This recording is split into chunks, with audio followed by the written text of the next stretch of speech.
Hi, drama cut ಮಾಡಬೇಕಾ ಅಥವಾ at least drama ಎಪಿಸೋಡ್ಸ್ನ reduce ಮಾಡಬೇಕಾ? ಒಂದು ಸಿಂಪಲ್ 3 ರೂಲ್ ಹಾಕಿದೆ ಕಣ್ರಿ. Rule number 1, mind your own business. Simple ಅಲ್ಲ? ಅಷ್ಟೇ. ಎವ್ರಿವೇರ್ ನಾವು ಮೂಗು ತೋರಿಸ್ಕೊಂಡು ಹೋಗಬಾರ್ದು.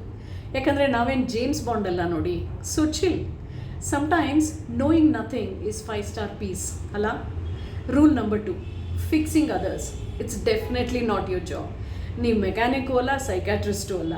ಹಾಗಾಗಿ let's not try to repair humans. First ನಮ್ಮ ಸಾಫ್ಟ್ವೇರ್ ಅಪ್ಗ್ರೇಡ್ ಮಾಡ್ಕೊಳ್ಳೋಣ.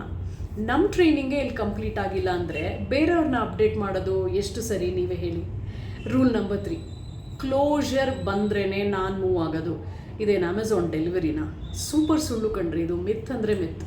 ಯಾರಾದರೂ ನಿಮ್ಮ ಒಪಿನಿಯನ್ನ ಮ್ಯಾಚ್ ಮಾಡಲಿಲ್ಲ ಅಂತಂದರೆ ಅದು ಅವ್ರ ತಪ್ಪಲ್ಲ. It's just them. Respect their view point and move on. ನೀವೇನಾದರೂ ಮಿಸ್ಟೇಕ್ ಮಾಡಿದರೆ identify it immediately and volunteer to accept it. ಆದರೆ ಬೇರೆಯವರಲ್ಲಿ ಮಿಸ್ಟೇಕ್ ಬಂದರೆ ದಯವಿಟ್ಟು ಜಡ್ಜ್ ಮಾಡೋಕ್ಕೆ ಹೋಗಬೇಡಿ.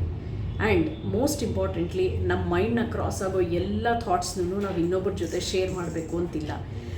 ಅಕಸ್ಮಾತ್ ನಮ್ಮ ಥಾಟ್ಸ್ ಹೆಲ್ಪ್ಫುಲ್ ಆಗಿಲ್ಲ, ಕೈಂಡ್ ಆಗಿಲ್ಲ ಅಂತಂದರೆ I would just say simply skip ಮಾಡಿ. ನಿಮ್ಮ ಬ್ರೈನ್ನ ಫಿಲ್ಟರ್ ಹಾಕಿ ಯೂಸ್ ಮಾಡಿ. ಇವೆಲ್ಲ ನೀವು ಮುಂಚೆನೂ ಕೇಳಿರ್ತೀರಲ್ಲ, ನನಗೂ ಗೊತ್ತು. ಆದರೆ ಇದರಲ್ಲಿ ಒಂದು ರೂಲ್ ಆದರೂ ನಾವು ಟ್ರೈ ಮಾಡಿದ್ರೆ ನಮ್ಮ ಲೈಫಲ್ಲಿ ಡ್ರಾಮಾ ಕಡಿಮೆ ಆಗುತ್ತೆ, ಪೀಸ್ಫುಲ್ ಆಗಿರುತ್ತೆ ಮತ್ತು ಆ್ಯಕ್ಚುಲಿ ಫನ್ ಆಗಿರುತ್ತೆ. ಗೊತ್ತಾ? ಟ್ರೈ ಮಾಡಿ ನೋಡಿ.